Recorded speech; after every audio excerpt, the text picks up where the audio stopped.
Joining us right now is former commander of the USS Cole, Kirk S. Lippold. Commander, good to see you. Thanks very much for joining us this morning. Good morning, Maria. What do you think this message is that the president is meeting with the Prime Minister of Australia? What is he trying to communicate here with this meeting? I think he's very clearly trying to communicate that nations may have differences, but that doesn't mean that a long and enduring relationship between two countries is going to be jeopardized because we have mutual national security interests that both of us are pursuing. So, Commander, to just change the subject a little bit, thank you for your service in the military. I had the pleasure of spending 3 days out in the Pacific on the Nimitz as they were going through a shakedown before they were going to be deployed. One of the things I had heard is that the Department of Defense is now going to not have a gap in coverage out there. What's your thoughts about and what does the implications of that mean? I think you're seeing the strategic shift where we used to not have gaps in the Middle East with aircraft carriers. It's now going to shift, obviously, into Southeast Asia. When you look at the threat that North Korea is presenting these days, plus our strategic interests in the region, we're making it very clear, specifically to China, that their 9-dash line in the South China Sea is not going to be acceptable, even with the ruling in the International Court says it's illegal. Plus, we want to start applying that pressure onto China to make sure they understand that their continuing aiding and abetting of what is going on in North Korea cannot be tolerated, and they need to be part of the solution, not the problem, when it comes to the nuclear weapons and the ballistic missile program. Do we need to increase the fleet? We've got 10 carriers out there now. You know, I know it's being talked about in Congress. You think we'll increase that to 11, 12?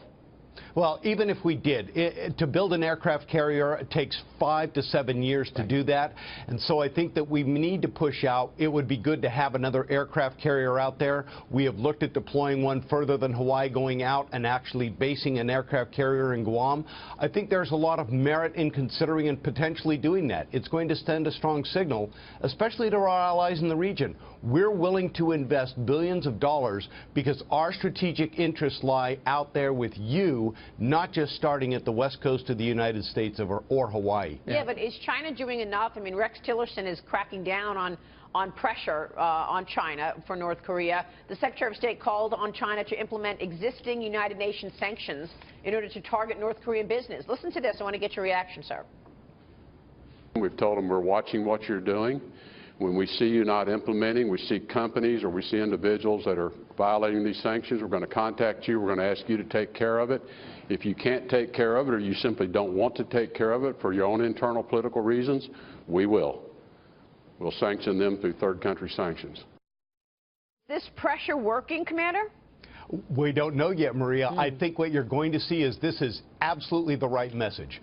For several years now, I've advocated stop looking at North Korea. Look at the country that has aided and abetted their programs through their financial institutions, technology, and others. It is time to begin to hold China accountable for what they have allowed North Korea to do. And when Secretary of State Tillerson comes up with a statement like that, he is finally laying it on the line, and the U.S. government is getting serious about the threat to the United States and our allies in the region. What should we watch for in terms of evidence that China is cooperating? Is it the even enforcement of existing sanctions? Because trade between China and North Korea has increased tenfold in the last 15 years. Is it what China says and does about the missile defense system that the United States is placing in South Korea, which even in recent weeks they have sent signals that they're opposed to it?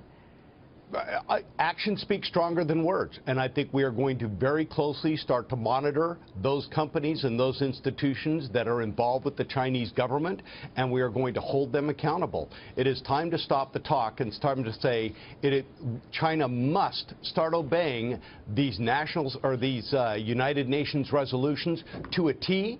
And then we must look beyond that to see if they're continuing to do it. While you look at the troops massed on the border, while you look at the shipments of coal being one step in the right direction, there's a lot more that China can do to bring pressure. And I think you're seeing that in the North Korea even lashing out against China.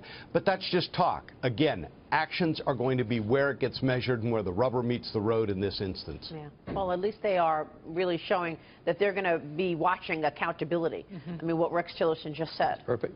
Yeah. Absolutely. Yeah. The only thing that would have been better on the coal thing was when they refused to take it from North Korea would have been to say we're going to buy it from the U.S. It would have been consistent with this administration's, commitment to the coal miners. But by the way, in the first quarter, China's trade with North Korea was up almost 40% compared to a year ago. So we talk about the rejecting imports of coal. Right, exactly. And one of the concerns is that China is terrified of North Korea becoming destabilized because they will end up with a massive refugee problem.